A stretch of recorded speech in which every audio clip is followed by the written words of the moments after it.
जर तुमची गाडी कुठे जाऊन डायरेक्ट बंद पडली स्टार्टर वगैरे बसणार तर सगळ्यात पहिलं ही बॅटरीची टर्मिनल आहेत मित्रांनो, ही असं हल्लेले आहेत का वगैरे चेक करायचं.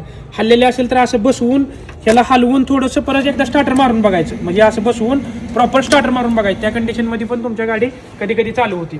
त्यानंतर दुसरं म्हणजे ECM. जर तुम्ही गाडी वॉश करत असाल ना मित्रांनो तर ह्या साईडने एवढं असं पाणी मारायचं. जिथं वायरी वगैरे दिसतात ना, प्रत्येक गाडीचं वेगवेगळं लोकेशन असते ECMचं. ही जिथे वायरी वगैरे दिसतात ना अशा जास्त, त्या ठिकाणी समजून जायचं की तुमचा ECM आहे. त्या साईडला पाणी वगैरे मारायचं नाही. इंजिन वगैरे वॉश करत असताना वेगवेगळं लोकेशन असतं. ऑइल टाकायचं. काय काय गाड्यांना हितं असतं, काय गाड्यांना हितं असतं.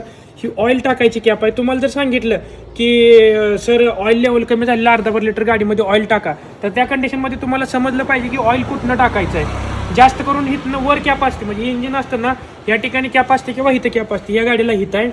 जर तुम्हाला सांगितलं की ऑइल लेवल चेक करून घ्या, तुमची गाडी कुठं जाऊन बंद पडली, ऑइल लेवल चेक करून घ्या, तर त्या कंडिशनला एकतर हिथं डिपस्टिक असते किंवा बऱ्याच गाड्यांना हिथं डिपस्टिक असते. ती कशी ओळखायची तर डिपस्टिकला असं गोल असतं काय काय कंडिशनला, किंवा काय कायला असं सफाई असतं.